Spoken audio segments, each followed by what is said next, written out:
think it's so interesting, because, in most people's heads, classical music is classical music. And rock music or indie music, pop music is here, it's on the other side. But a lot of people just don't realize it's just instruments. It doesn't matter. I don't think an instrument should be so tied to a certain scene or a certain type of music. So using them together is something that people hadn't really done much before. And why not? So on the next album I plan to do some more of that stuff, yeah.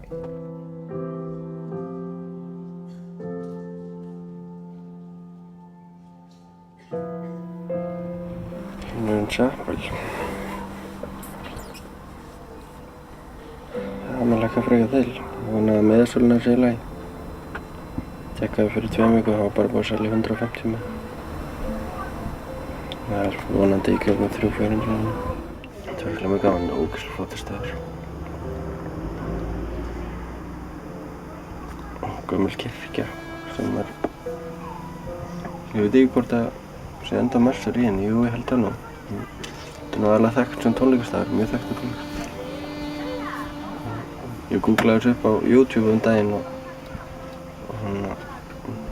til að reyna að fá einhver vídeó því ég fann bara eitthvað U2 acoustic concert eða eitthvað. Og þetta er svona mjög frægt sko. Öll bönd fara þarna til þess að búa til að gera eitthvað svona sérstaka tónleika. Það er svona 800 manns í sæti. Ég hef líka heyrt að bekkirnir séu ógeðslega óþægilegir og fólki er aðalegt að koma með púða. Are you going to keep playing with the same kind of lineup for a while, you think? Yeah, I'm thinking next year, for the summer festivals next year, I'm thinking of bringing a drum kit and stuff. Okay. Because the festivals always, there's huge stages, so it's easier to work with. And you can oftentimes just get one there, actually. Yeah. No, what I was talking about before about how the mics pick up everything, but if it's a big festival on a big stage, then it's easy to position the drums in that corner. Yeah. So I think I might add a couple of more people to the group. Nice. It just depends on how things go really, with budget and...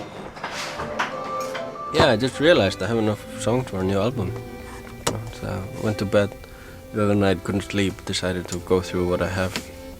Made a list of all the songs, tried arranging them what I want to start the album with. And I have enough material for a whole album, but I want to write a few more songs before I do anything with it. I think it will be good actually.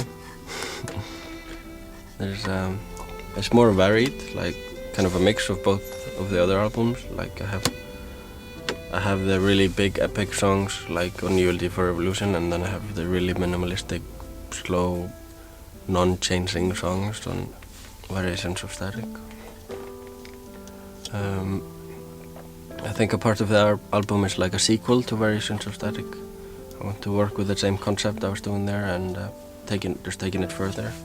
Also, that child's voice, that computer voice, I see it as a child. Some people see it as a woman, some people see it as nothing. It's kind of based around that, how weird it is to hear a machine talk about feelings, human feelings.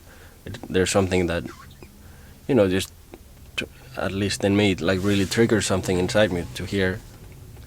And when people come up to me and tell me there's a machine speaking on your album, and the machine said words that make me cry. How can a machine say something? Machines don't have feelings.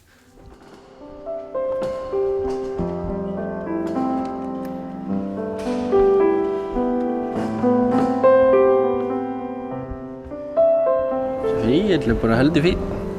Ég er bara sáttur með þetta. Hún sponsoraður af Simmel, en eini Simmel-dílarinn í Bretlandi er í Manchester.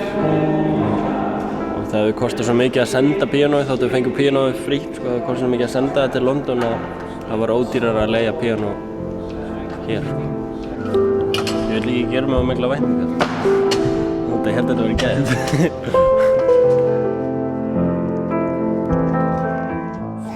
life on tour.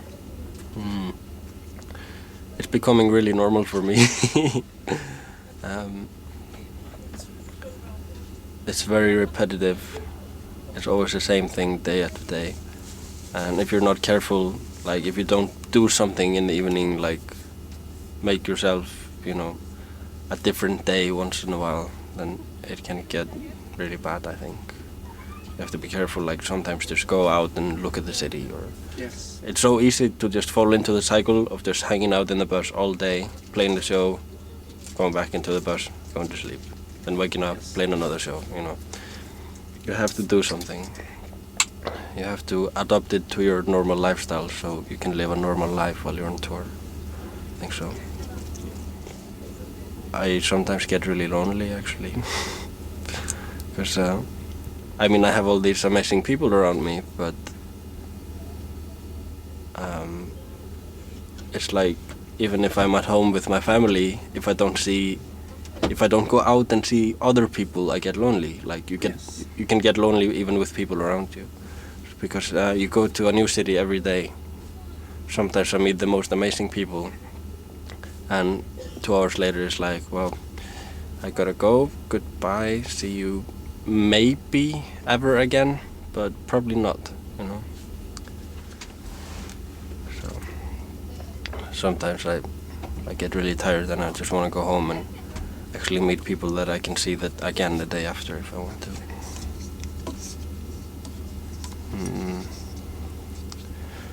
But I like it. I like being on tour.